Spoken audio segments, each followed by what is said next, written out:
संजय कोकुलवार यांनी लाखो रुपयांचे विकले लोखंडी भंगार। शासकीय आयटीआय पुलगाव येथील लाखोंचे जुने भंगार लोखंड विक्रीचा भ्रष्टाचार उघडकीस। वरिष्ठ अधिकारी तसेच लोकप्रतिनिधी आमदार राजेश बकाणे दखल घेतील का? पुलगाव येथील शासकीय आयटीआयमध्ये कार्यरत असलेले प्रिन्सिपॉल संजय कोकुलवार म्हणून कार्यभार पाहत आहेत। त्यांच्याकडे अजूनही 4 आयटीआय म्हणजे वर्धा, हिंगणघाट, देवळी येथील कार्यभार आहे।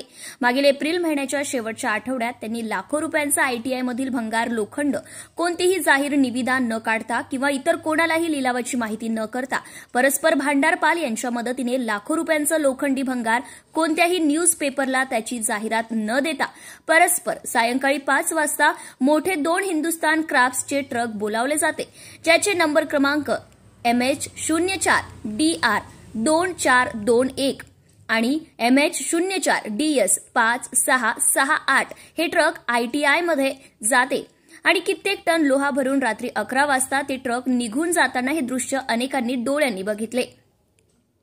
सदर भंगार लिलावाची शासकीय पद्धतीने ऑनलाईन पोर्टलवर जाहीर निविदा काढणे अनिवार्य असून त्याची वृत्तपत्रांना जाहिरात देणे सुद्धा गरजेचे होते। ऐन सायंकाळी आयटीआयमधील लोखंड भंगार विकण्याचा प्रताप आयटीआयचे प्रिन्सिपल संजय कोकुलवार तसेच त्यांचे सहकारी भांडारपाल आनंद सोनटक्के यांनी कुणालाही काहीही सूचना न कळवता गेल्या कित्येक वर्षांपासूनचे भंगार लोखंड रातोरात विकले।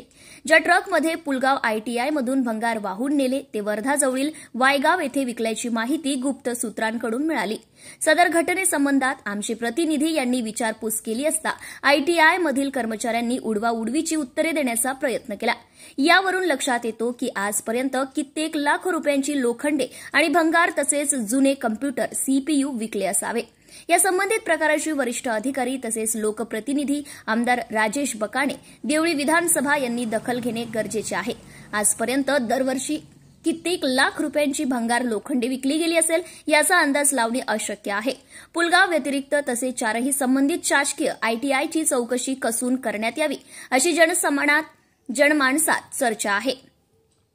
तसेच भ्रष्टाचारी शिक्षक आणि कर्मचारी यांच्यावर देखील कठोर कार्यवाही करण्यात यावी अशी मागणी जोर धरत आहे। ब्युरो रिपोर्टर विजय जंगले, नवस्वराज्य न्यूज, प्रतिनिधी Pulgaon. Subscribe now and press the bell icon. Never miss an update.